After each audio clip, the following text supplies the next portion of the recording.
How the heck did that happen? Well, it's an exploit of course, but again, how did that happen? I'll simplify and explain how this cheat works. Just as a disclaimer, I do not condone any cheating whatsoever, and this video merely serves as a fun educational video on the topic that I find interesting. Also, since I have very limited footage of the clip and do not use exploits, what I explained may be wrong and inaccurate. Anyway, with that out of the way, as you've seen in the video, the Gatling gun shoots out all of its bullets in mere seconds, which is definitely not possible at all.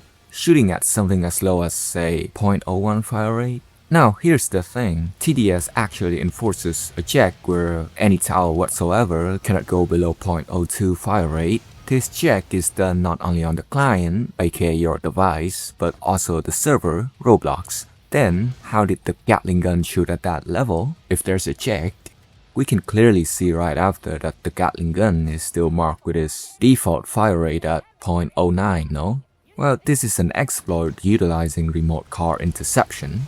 A remote call basically allows the client to tell what code the server should process and send back.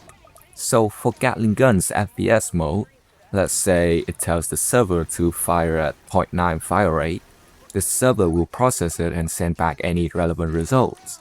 But what if you could just tell it to fire at a fire rate that it isn't supposed to? Well, that's exactly what this remote call interception is. Using an exploit, this player in the video hijacked the call and instead told the server to fire at this unfathomable fire rate. The thing is, this is easily solvable if the server actually checks for it. Like I've mentioned earlier, the server will check whether something is accurate or not. It is the authoritative and definitive source of truth, most of the time. If the fire rate isn't accurate on the client, the server will force it back to what it is supposed to be. That's why in sandbox mode, if you try to lower your cooldown below 0.02, it doesn't work, since the checks do not allow it at all. Or why when your network is laggy, you can seemingly upgrade to a level you aren't supposed to and then it gets reverted back. The authoritative server does not allow it. I think you know where I am going with this, right? Unfortunately, this source of truth does not exist for FPS mode, or at least this specific function for FPS mode. You can simply hijack and modify the Gatling gun's FPS fire rate and then send it right back to the server. And the server will question nothing, no checks at all, process it and send it back to you with the result, which is, of course, the insanely insane fire rate shown in the video. This is also why the exploiter couldn't just swap the fire rate in the client directly either. Swapping it won't work because the game would stop them as there is a client check for it, but not on the server. So with that in mind, they bypass the game's local code entirely and send a forged message directly to the server. And since the server lacks any checks for this specific FPS mode, it accepts the forged message as the truth.